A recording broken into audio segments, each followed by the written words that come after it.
గ్రాముల బంగారాన్ని విడిపించి ఆ రోజు ఆన్లైన్ రేటుకే మేము కొంటాం. Sharma gold company.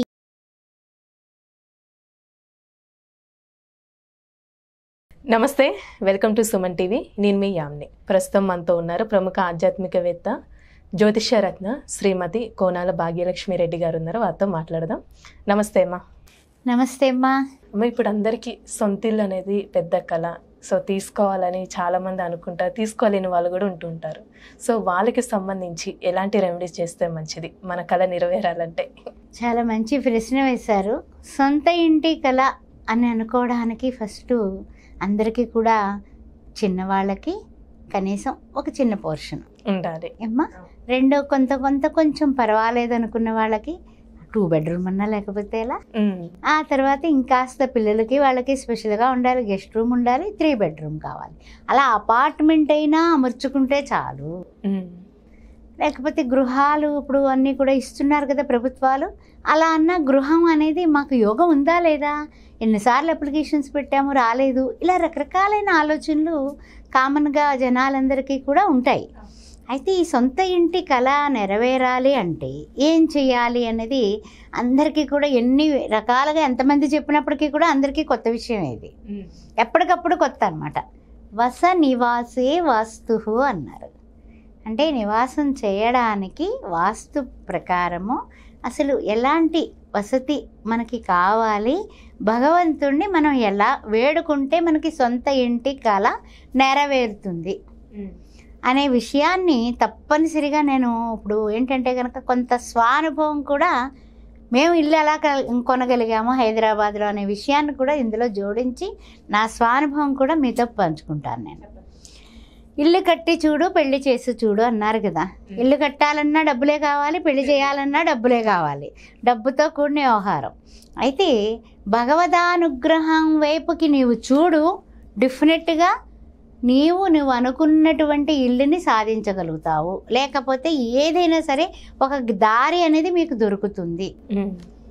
అంటే లోన్ లాంటివి కానీ ఏదైనా సరే ఒక మార్గం అయితే భగవంతుడు ఇస్తాడు అనేది నా నమ్మకం. ఓకే. అయితే ఏంటంటే జాతక విశ్లేషణ చేసినప్పుడు 4వ ఇల్లు ఎలా ఉంది అని చూస్తూ ఉంటాం. ఏమండి కొందాం అనుకుంటున్నానండి, కోట్లు సంపాదించాను, సొంత ఇల్లు లేదండి, ఏమిటండి అని కొంతమంది అంటారు.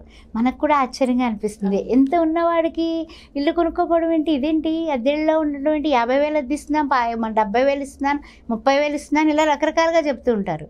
ఇదేంటి ఇంత సంపాదిస్తేనే కదా ఎంత అద్దిస్తారు అనేసి కొంచెం ఆశ్చర్యం కలుగుతూ ఉంటుంది. 4th హౌస్ గృహస్థానం, అది చూసుకోవాలి. తల్లి ఇల్లు అన్నీ కూడా దాంట్లో ఉంటాయన్నమాట. అది చూసుకున్న తర్వాత అక్కడ పాపగ్రహాలు ఉన్నాయా, పాపగ్రహ వీక్షణ ఉందా, యుతి ఉందా, ఏమిటి అనేది అన్నీ కూడా చూసుకొని అలాగ జాతకరీత్యా వెళ్ళాలి. ఆ తర్వాత ఏంటంటే ఈశ్వరుణ్ణి పరమశివుణ్ణి జాజి పూల మాలతో అలంకరించి నాకు సొంత ఇల్లు ఇవ్వవయ్యా ఓ నమశివాయ అని వేడుకోవడం, అది ఒక మార్గం. అంటే కొన్ని మార్గాలు చెప్పుకుందాం. అది ఏది ఇష్టమైతే అవన్నీ కూడా మీరు ఆచరించుకోండి, అంతే. ఓకేనా? అప్పుడు మనం పప్పులో నెయ్యి వేసుకు తిన్నా, పప్పు ఆవకాయ తిన్నా మన ఇష్టం అది. కానీ మనకి పని జరగాలంతే. జాజి పూలతో మన సోమవారం ఆ సోమేశ్వరుణ్ణి అలంకరించి అర్చన అభిషేకం చేయించుకోవడం ఒక విశేషమైన విషయం. ఆ రోజు అన్నదానం చేయడం.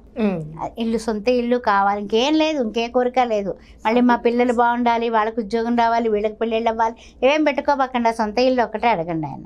ఎందుకంటే ఆయనకు పాపం గూడు లేదు, కైలాస పర్వతం తప్ప ఆయనకు గూడు లేడు. గూడు లేకపోయినా కూడా ఆయన అందరికీ ఇస్తాడు. అందువల్ల పరమేశ్వరుని ప్రార్థించడం అది ఒకటి. 2 ఏంటంటే కనుక చాలా ముఖ్యమైనటువంటి విషయం, మనము కొన్ని విశేషమైనటువంటి పద్ధతులు మనం పాటించడం వల్ల కూడా ఇల్లు ఏర్పడుతూ ఉంటుంది. అదేంటంటే ఏదైనా పుణ్యక్షేత్రాలకు వెళ్ళినప్పుడు చాలామంది రాళ్ళ మీద రాయి మీద రాయి పెడుతూ ఉంటారు కదా. మనం మామూలుగా చూస్తే ఎందుకు పెడుతున్నారు వీళ్ళు హాస్యాస్పదంగా ఉంటుంది. ఫస్ట్ అయితే మనం చాలా నవ్వుతాం. కానీ ఏంటంటే నాకు ఇటుక మీద ఇటుక పెట్టి నేను పేరుస్తున్నాను, నాకు తప్పనిసరిగా నువ్వు గృహం ఇవ్వాల్సిందే అనే సంకల్ప బలంతో వాళ్ళు పెడతారనమాట. వాళ్ళని చూసి నవ్వొద్దు, మనం కూడా పెడదాం. పెడితే తప్పనిసరిగా పని నెరవేరిన వాళ్ళ అనుభవాలు ఎన్నో చూశాను, విన్నాను కూడా నేను. అందుకని అది తప్పేం కాదు. అంటే అది ఆ విషయంలో కూడా మీరు గుర్తుపెట్టుకోండి. మూడో విషయానికి వస్తే కనుక లక్ష్మీ నరసింహస్వామికి అర్చన ద్వారా, తులసి మాలల ద్వారా మంగళవారాలు చేయడం వల్ల ఆయన్ని అర్చించినా కూడా సొంత ఇల్లు కల నెరవేరుతుంది. అది మూడవది. అంటే నేను చాలా సులభంగా మీకు కష్టం లేకుండా ఇష్టంగా చేసుకునే విధంగా ముందుకు పెడుతున్నాను. సోమవారం అయిపోయింది, మంగళవారం అయిపోయింది. ఆ తర్వాత రావి చెట్టు కింద ఒక దీపం, మట్టి ప్రమిద తీసుకొచ్చి ఒక దీపం పెట్టాలి. అది ఎలా పెట్టాలంటే కనుక కనీసం 1 గంట అన్నా సరే ఆ దీపం వెలగాలి. అందువల్ల కొంచెం ముద్దహారత కర్పూరాన్ని ఒత్తికి 7 ఒత్తుల దీపం అనమాట, ఒత్తికి కొంచెం రాసేసి పెడితే అది ఆరిపోదు గాలికి. బాగా గుర్తుపెట్టుకోండి, చక్కగా పెట్టండి. పెట్టేసి దానికి 9 ప్రదక్షిణాలు చేయండి. రావి చెట్టును ముట్టుకోబాకండి. 9 ప్రదక్షిణాలు 9 ప్రదక్షిణాలు చేయండి. ఇది యక్షిణీ దీపం అంటూ ఉంటారు, కానీ ఏదేమైనప్పటికీ కూడా మన సొంత ఇంటి కల నెరవేరడానికి మనం ఏమన్నా చేస్తాం. అందు గురించి ఇది ఒక రెమెడీ అనమాట. అది శనివారం పూట చేయడం మంచిది. సరే, నువ్వుల నూనెతో దీపం. మళ్ళీ మళ్ళీ ఆ నూనె ఈ నూనె అని మీరేం కంగారు పడకండి. నువ్వుల నూనె శ్రేష్టమైంది. అది రావి చెట్టు దగ్గర పెట్టి తప్పనిసరిగా రావి చెట్టుకి నమస్కారం. త్రిమూర్తి స్వరూపం రావి చెట్టు, అందువల్ల దానికి మొత్తం మీద తిరగడం అదొకటి. సరే, 9 ప్రదక్షిణాలు చేసామండి. ఎన్ని వారాలు చేయాలి అది ఒక మనకి అందరికీ ఉండండి. ఇల్లు కుదిరే వరకు కూడా మీరు చేస్తూనే ఉండండి. ఏమైపోయింది, 9 వారాలు చేయండి. కుదరలేదు 18 వారాలు చేయండి. అలా వేసుకుంటూ వెళ్ళండి, డెఫినెట్గా ఇల్లు కుదురుతుంది. అది ఒక మంచి రెమెడీ. మీకు ఇంకా ఏమన్నా చిన్న చిన్న అనారోగ్య సమస్యలు ఉన్నా కూడా ఈ యొక్క మీరు ఎప్పుడైతే ప్రదక్షిణలు చేస్తారో అన్నిటిలోంచి బయటకు వచ్చేస్తారు. తర్వాత బాగుంది, సరే బాగానే ఉంది కదా, ఇంకేంటి మరి ఇల్లు దొరకాలి అంటే ఇంకేంటి నా స్వానుభవం చెప్తానన్నాను కదా, ఆ విషయంలో పడదాం. ఈ హైదరాబాద్ పట్టణంలో వచ్చిన తర్వాత మేము ఇక్కడికి వచ్చి 12 సంవత్సరాలు అవుతుంది. ఈ 12 సంవత్సరాల్లోని ఇల్లు కొనుక్కోలేకపోయామే. అపార్ట్మెంటులో ఉంటున్నాము, దానికి 20,000 25,000 అద్దెలు కడుతున్నాము, కానీ ఇల్లు కొనుక్కోలేకపోయామనే బాధ నాకు వెంటాడేది. మా ఇంట్లో 33 కిలోల అమ్మవారి యొక్క అనుష్ఠానం చేసుకునేటటువంటి చక్ర పీఠం ఉంది, శ్రీచక్రం ఉంది, మేరు అంటూ ఉంటారు, అది ఉంది. గొళ్ళల్లో ఉండేది మన ఇంట్లో ఉంది. అమ్మవారికి నైవేద్యం పెట్టి కానీ నేను బయటకు రాను. ప్రతిరోజు కూడా నిత్య నైవేద్యం జరుగుతుంది. అయితే ఏంటంటే అమ్మవారి దగ్గర నేను ఇలాగే అడిగాను. ఒక దేవీ నవరాత్రిలో మా ఇంటి ఆయన ఇల్లు ఖాళీ చేసేయండి అని ఫోన్ చేశారు. వాళ్ళు ఇల్లు ఖాళీ చేసేయాలి, నేను నెత్తి మీద పెట్టుకుని ఎక్కడికి వెళ్ళాలమ్మా నేను ఇలాగే అన్నాను. అంటే భగవంతుడు అంటే మనం భగవంతుడిని ఎలా ప్రేమిస్తే అలాగే అద్భావం తద్భవతి, ఎలా పట్టుకుని వెళ్ళాలమ్మా నేను. ఏమిటో మళ్ళీ ఇప్పుడు ఇల్లు మారాలంటే ఎంత సమస్య అని అనుకొని నేను ఆమెని అలా పట్టుకొని, ప్లీజ్ అమ్మా నాకు ఇల్లే ఉండేటట్టు చేయొచ్చు కదా, ఆయన వాళ్ళ చుట్టాలకు అమ్ముతానంటున్నాడు, నాకు కొంచెం ఏమన్నా అవకాశం ఇస్తాడేమో, కాస్త నువ్వు చూడొచ్చు కదా అని ఒక రికమెండేషన్ పెట్టుకున్నాను. అర్జీ పెట్టుకుంటాం కదా, మన అమ్మ దగ్గర అడగమా, అడుక్కుంటే అమ్మన్నా పెడుతుంది కదా. అలాగే నేను కూడా చేతులు చాచి ప్లీజ్ నాకు కొంచెం చెయ్యి అనేసి అడిగాను. అయితే తెలీదు నిజంగా, ఇది అక్టోబర్లో జరిగింది. నవంబర్ డిసెంబర్లో మనం వేరే ఇంటికి వెళ్ళిపోవాలి, అడ్వాన్స్ ఇచ్చేసి వచ్చేసాం. 2 నెలల అద్దె అడ్వాన్స్ అన్నారు, ఇచ్చేసాము పక్క వీధిలోకి. అయితే ఈయన ఫోన్ చేసి అమ్మ మీకు ఏమన్నా ఐడియా ఉందా అన్నాడు. అంటేనే వెంటనే మా ఆయనతో అడిగాము. అంత క్రితమే అనుకున్నాం మనకి ఎవరికో ఇస్తున్నారనేసి అనుకుంటే, ఏమండి అలాగేనండి, కానీ మరి మీరు ఎంత రేటు చెప్తారేమిటో అన్నా. అంటే మీ ఐడియా ఏంటి, ఇక్కడ ఏం నడుస్తుంది? నేను ఖచ్చితంగా ఏం నడుస్తుందో చెప్పాను.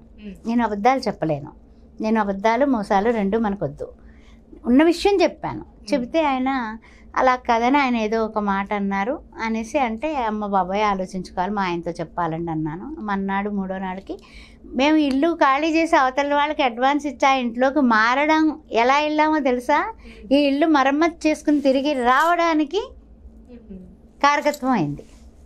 అదే అమ్మవారు. అందువల్ల అమ్మవారికి ఉంది ఏంటంటే కనుక చింతామణి గృహంతస్థ, చింతామణులతో ఉన్నటువంటి గృహం అనేది. మా గృహం ఏమిటి, చిన్న అపార్ట్మెంట్, చిన్న గూడు అది. ఓకే, పంచబ్రహ్మాసన సంస్థిత, నువ్వు తలుచుకుంటే ఇవ్వలేనిది ఏముందమ్మా. ఓకే, అందువల్ల ఈ మంత్రాన్ని కూడా ఇల్లు కొనాలనుకునే వాళ్ళు 108 సార్లు చేసుకుంటే తప్పనిసరిగా కోరిక నెరవేరిపోతుంది. శ్రీమన్ నగర నాయకి ఆవిడది ఏమన్నా తక్కువైన ఆవిడ లలితా సహస్రనామంలో ఉన్నటువంటి ఈ మంత్రాన్ని చేసుకున్నా కూడా చాలా దేవీ నవరాత్రుల్లో ప్రతిసారి లలితా సహస్రనామం అలా చదువుకుంటూ ఒక 5 సార్లు 11 సార్లు అలా పారాయణ చేస్తూ ఉంటాను. అట్లాంటప్పుడు ఇది కాస్త ఇంచుమించు ఒక 3 సార్లు చదువుకుంటూ ఉండేదాన్ని. చింతామణి గృహంతస్థ శ్రీమన్ నగర నాయక అట్లా అనుకుంటూ ఉండేదాన్ని. అది ఏమైందంటే అది ఒక నిజంగా మంత్ర బలం వల్ల అయిండొచ్చు, ఆవిడ నేను పెట్టిన కోరిక సమంజసంగా కనపడచ్చు. అదే ఇంటికి మనం వేరే ఇంట్లోకి మారి ఇల్లంతా కూడా చక్కగా మళ్ళీ అంతా కూడా రెన్యూల్గా మంచి ఇదిగా చేసేసుకొని ఎక్సలెంట్గా మనకి మోడరేట్గా ఉండేలాగా మళ్ళీ ఈ ఇంట్లోకి 3 నెలలు మళ్ళీ మాఘమాసం వస్తువుల్లోకి వచ్చేస్తామమ్మా. కార్తీక మాసంలో మారాం వేరే ఇంటికి. కరెక్ట్గా మాఘమాసంలో మళ్ళీ పాలు పొంగించుకొని దేదీప్యమానంగా స్వామి వ్రతం సత్యనారాయణ వ్రతంతో సహా అమ్మవారికి నిత్య దీప ధూప నైవేద్యాలతో ఆవిడకి ఒక రూమ్ కూడా ప్రత్యేకంగా కట్టించుకుని ఇంట్లోకి వచ్చేసాం. అందువల్ల అమ్మ దయ ఉంటే ప్రపంచంలో ఎక్కడ ఉన్నప్పటికీ కూడా మీరు ప్రార్థించండి. మీ కళ్ళ నీళ్ళు వాళ్ళకి వీళ్ళకి చెప్పుకొని ఈ ఫోనుల్లో కాదు, అమ్మ దగ్గరే కూర్చొని చెప్పుకోండి. మన కష్టం, మన నష్టం, మన బాధ, మన ఏమున్నప్పటికీ కూడా తీర్చేటటువంటి అమ్మలగన్నా అమ్మ ఆది పరాశక్తి లలితాదేవి.